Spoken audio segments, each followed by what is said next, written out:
Hola a todos, muy buenas, bienvenidos al canal. En este miércoles 14 de febrero, día de San Valentín. Tengo un par de... Bueno, tengo una noticia en concreto, muy interesante, lo siento, sobre mí mismo. Y es que es muy posible, muy posible, os adelanto, aunque todavía lo tengo que confirmar, pero os adelanto que muy posiblemente el próximo 6 de marzo, miércoles, cae en miércoles si no me equivoco, el próximo 6 de marzo daré yo una conferencia sobre hispanidad en la sala polivalente de la Casa de la Cultura de la colonia de Torrelodones, aquí al lado de mi casa, básicamente, que me queda muy cerquita. La conferencia tiene por nombre Afortunados y Agradecidos. Hablaré sobre la hispanidad, pero desde un punto de vista que yo creo que nunca lo ha tocado nadie o no lo he visto expresar a nadie, al menos con tan, tan directamente o tan evidentemente como planeo hacerlo yo. Eh, bueno, pues creo que es un punto de vista importante y de hecho fundamental.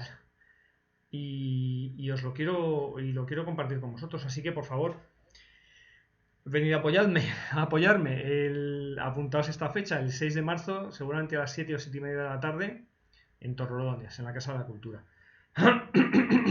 Que sea mi primera conferencia más o menos oficial, aunque que pretendo grabar, por cierto, aunque no tiene nada que ver, en otro orden de cosas completamente diferente. Este mismo viernes, es decir, pasado mañana, voy a dar otra conferencia, pero en un ambiente completamente diferente, a los compañeros de clase de mi hija pequeña, en su cole, en su clase, porque nos vamos a ir turnando diversos padres para hablar de nuestras profesiones, aficiones, conocimientos curiosos que tengamos o temas que conozcamos y tal y que puedan resultar de interés para los chavales. Y entonces yo voy a ir este viernes 11 a hablar de los 10 años que pasé como especialista de cine, como especialista de escenas de acciones, de escenas peligrosas, y les llevaré unos media docena de breves recortes de vídeos cortos con actuaciones mías, con atropellos, botellazos en la cabeza, ardiendo, corriendo ardiendo y otras múltiples peripecias espantosas, básicamente, para que disfruten y se rían conmigo y de mí, un poco de todo. Pero bueno, eso no tiene nada que ver, eso es un plan completamente lúdico y este va a ser algo más... espero que también sea ameno y que lo disfrutéis mucho, pero de un tema de plena trascendencia como es la hispanidad. Afortunados y agradecidos, apuntadoslo por favor para el día 6 de marzo. Bueno, pensaba hoy hablar de otra cosa, pero ya que parece ser que voy a dar esta conferencia, voy a aprovechar y no voy a adelantar el contenido de la conferencia, pero como es un tema que tiene mucha chicha, de hecho, podría hacer, me he dado cuenta que podría hacer 4 o 5 conferencias sobre el mismo tema desde distintos puntos de vista y lo haré. O sea, planeo volver sobre el tema, por ejemplo, en octubre, por la celebración del Día de la Hispanidad, eh, para darle distintos enfoques que tienen, y creo que todos tienen algo que aportar sobre el tema. Pero lo que quiero comentaros hoy es cuál es el germen, la base más profunda de lo que voy a plantear en la conferencia. Y proviene básicamente de dos aspectos que os quiero comentar. Uno, aunque os parezca sorprendente, uno es la forja, cómo se forja una espada. La forja de una espada. De una espada.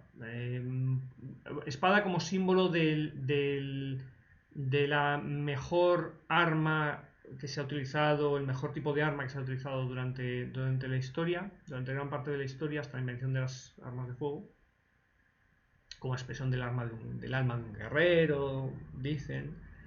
Aunque hay muchas otras armas y todas ellas requieren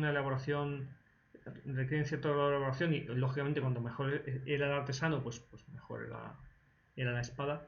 Pero en lo que me quiero centrar es en cómo se consigue el mejor metal. Luego explico qué tiene esto que ver con la conferencia de la hispanidad, ¿vale?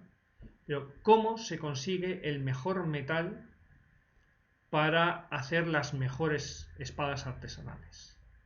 Sin entrar en muchas honduras, básicamente el acero, bueno, antiguamente el bronce, luego el hierro, luego el acero, que se utilizaba para hacer espadas, entre otras armas, era sometido a un proceso muy largo y laborioso por parte del artesano, por parte del herrero, para fundamentalmente eliminar las impurezas, y esta es la clave, eliminar las impurezas del metal con el que se pretendía forjar la espada y convertir de esa manera el bloque de metal, el lingote de metal, en el material más homogéneo posible, con menor grado de impurezas que pudieran provocar en el acabado final defectos dentro de la hoja que la hiciera más propensa a quebrarse bajo el impacto en la lucha, básicamente. Es decir, cuanto menos impurezas tenga el lingote de metal que se utiliza finalmente, con el que finalmente se hace la hoja de la espada, más va a aguantar esa espada, más sólida va a ser, más confiable, de mejor factura, de mejor calidad en términos generales. El acabado es importante porque luego se pule la espada y se la afila y demás, pero cuanto más homogéneo sea el lingote, cuanto menos impurezas tenga, insisto en esta expresión, cuanto menos impurezas tenga, mejor, más probabilidad va a ser un buen trabajo, un mejor trabajo, una mejor espada. ¿Y cómo se lograba extraer las impurezas de estos lingotes de metal, de bronce, de hierro después, de acero finalmente? Martilleándolo a grandes temperaturas, es decir, calentando el metal en la forja a grandes temperaturas y después aporreándolo y aporreándolo y aporreándolo una y otra vez incansablemente durante horas para ir plegando las láminas de metal, plegándolas una sobre otra y bang, bang, bang, bang, bang, bang, bang, homogenizándolo a base de golpes que extraen del lingote en trabajo, extraen de él las burbujas de aire que pudieran quedar pues simplemente de plegarlo, de moverlo y tal, las burbujas que pudieran quedar en él, así como cualquier tipo de impureza, pues de carbono, elementos de la montaña, de donde se extrajeron, de la mina, del transporte, cualquier cosa, cualquier impureza, tanto de elementos que no fueran metal puro, o sea, bronce puro, hierro puro o acero puro, como burbujas de aire, por ejemplo, debían ser extraídas del lingote a martillazo limpio.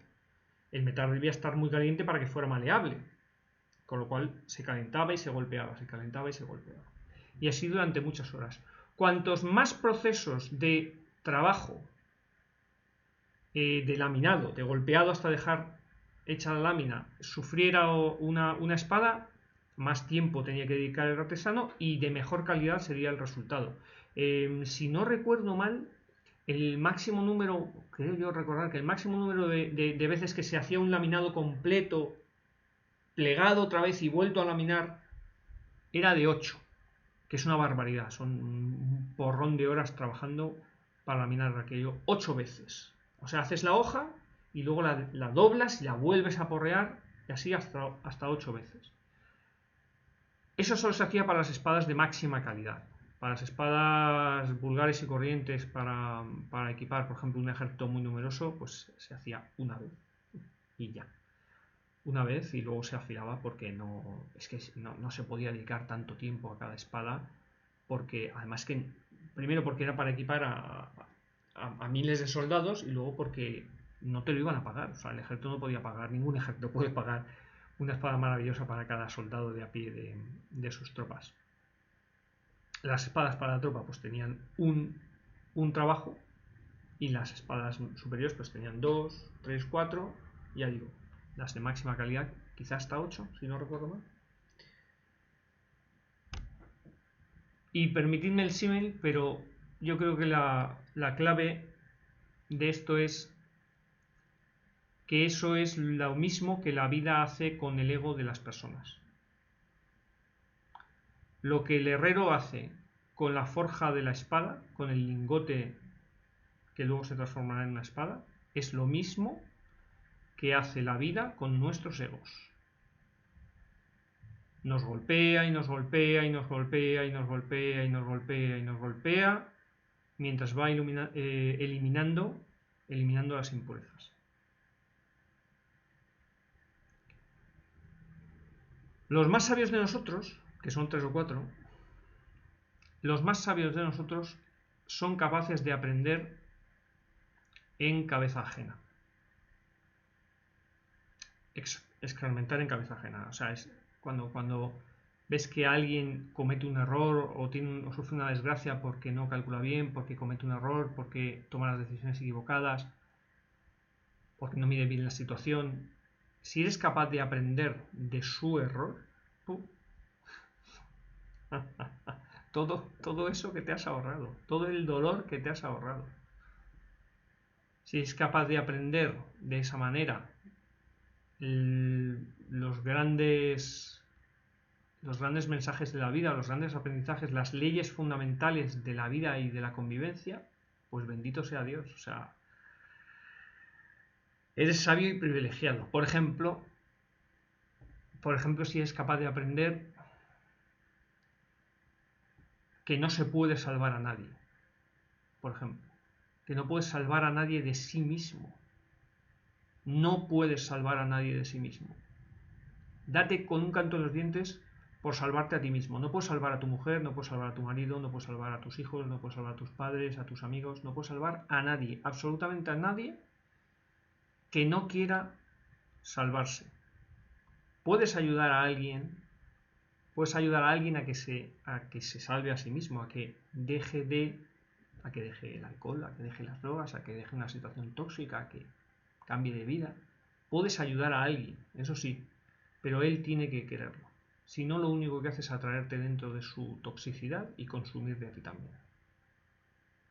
Si él quiere, tú le puedes ayudar a salir, o si ella quiere. Pero bueno, este es un ejemplo. Si esto puedes verlo en otra persona, que le pase a otra persona y decir, uff, eso me lo voy a apuntar porque yo no quiero hacer eso. Si eres capaz de hacerlo, tienes media vida ganada, te vas a ahorrar mucho dolor. Ya se ocupará la vida de ponerte otras cosas que no has aprendido para que no pierdas el tiempo y enfrentes a tus propios miedos, a tus propias, sí, a los miedos de tu ego y bueno, a ver qué pasa con ellos, pero esa es una gran ventaja. La gran mayoría de nosotros y la mayor parte de las veces solo aprendemos a golpes. Solo te fijas en el muro cuando ya te has chocado con él. O cuando estás tan cerca que ya es demasiado tarde. Una vez más, los más sabios de nosotros, o sea, esos 3 o 4, cuando una situación importante de su vida peligra o está amenazada o se debilita, pues una relación, su matrimonio, una relación con sus hijos, con una amistad, un trabajo, qué sé yo, ese tipo de cosas. Cuando ve que se debilita o que está amenazado o que puede sufrir, que puede debilitarse, inmediatamente pone las medidas para corregirlo, para evitarlo. Pero la mayor parte de nosotros solo nos damos cuenta o cuando la cosa está a punto de irse por el retrete o cuando ya es demasiado tarde. Y entonces lloramos y decimos, y yo no quería que pasara esto, yo no me imaginaba, fui débil, bla, bla, bla, bla, bla.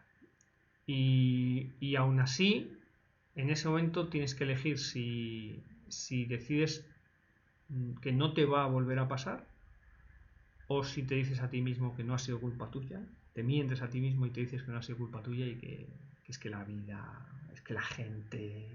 O sea, que la culpa es de cualquiera menos tú, menos tuya, menos de ti. Bueno, pues la forja de la espada, por una parte, y por otra, aunque en realidad es el mismo punto de vista, si, como dice C.S. Lewis, el escritor, entre otras cosas, de las Crónicas de Narnia, si dice cómo es, las dificultades preparan, permitidme que lo lea, que no me quiero equivocar, las dificultades preparan a personas comunes para destinos extraordinarios. O sea, los palos que nos llevamos en la vida nos preparan para destinos extraordinarios. Bueno, pues los palos extraordinarios, si sobrevivimos a ellos, a los golpes extraordinarios de la vida, las más terribles dificultades de la vida, nos preparan para cosas incluso mayores, claro, si logramos sobrevivir o superarlas. Pero ¿qué ocurre además? Esto persona por persona, individuo por individuo. Pero ¿qué ocurre si además esas dificultades extraordinarias las sufre toda la sociedad? O toda la sociedad, o bueno, hay una mayoría de la sociedad que ejerce o sea, que a lo mejor siguiendo un liderazgo sabio afronta las dificultades y las supera. Pues no sé, por ejemplo, se me ocurre así a bote pronto, lo más que se me ocurre es el don Pelayo en las cuevas de Covadonga diciendo vamos a recuperar nuestro país, algún día recuperaremos nuestro país. O Churchill, el famoso discurso de Winston Churchill de lucharemos en las playas, lucharemos, ¿no? Solo os puedo prometer sangre, sudor y lágrimas, y que al final venceremos. Ese tipo de liderazgos, que hace que la gente apechugue y tire para adelante y se enfrente a las dificultades y a pesar del sufrimiento, eso, salga adelante.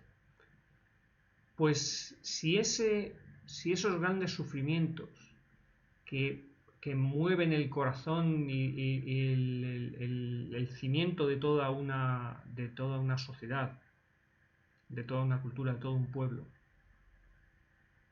si tienen lugar, aparte de ser terribles, por ejemplo la Segunda Guerra Mundial o la invasión musulmana del 711 o la peste negra de 1348 en adelante, o cualquiera de las muchas guerras que ha habido durante la historia, etcétera, etcétera, etcétera. Bueno, si además de ser dificultades extraordinarias se alargan en el tiempo extraordinariamente, se convierten en un reto incluso más extraordinario que puede dar lugar, si la sociedad lo afronta con serenidad y con valor, si la sociedad lo afronta con serenidad y con valor, con fe, puede dar lugar a resultados incomparables. Y ahí es a donde quiero llegar yo. La forja de la espada es un símil de la forja del carácter de cada individuo en una situación personal dura, difícil, en la que nuestro ego sufre y se resiste a aceptar la realidad, a superarlo. Si eso sucede en un contexto en el que toda la sociedad se ve envuelta, hace que toda la sociedad se vea sometida a la misma o a una similar presión para vencer, para superar ese reto, crecer y hacerse extraordinarios. Y si esa presión, como la presión a la que se somete la espada, a los golpes de la espada, como la presión a la que se somete al carbono que acaba transformándose después de millones de años en diamante, si esa presión tiene lugar a lo largo de decenas de años, centenares de años, los resultados de esa presión son totalmente incomparables. Y vosotros lo sabéis bien, porque esto fue exactamente lo que pasó en una ocasión a una cultura concreta, a una sociedad en concreta, que fue la sociedad hispana del siglo VIII después de Cristo, cuando en el año 711 el ejército musulmán de unos pocos miles de árabes y sobre todo algunos miles de bereberes norteafricanos invadieron la península ibérica, derrotaron al ejército de Rodrigo, del rey Rodrigo, lo arrasaron, mataron al rey y en los 4 años siguientes tomaron el control de toda la península. La guerra de reconquista que siguió, que involucró a toda la sociedad hispana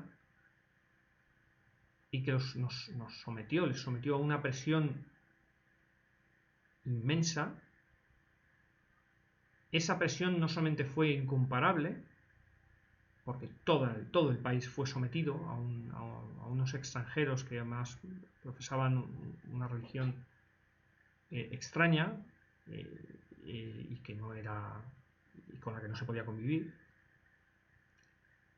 Y esa presión además tuvo lugar a lo largo de 780 años. ¿Cuál fue el resultado de esos 780 incomparables años de dura lucha? Ningún otro pueblo de la historia jamás se ha visto sometido a una presión semejante. Y el resultado de esos 780 años de presión increíble y duradera fue absolutamente extraordinario.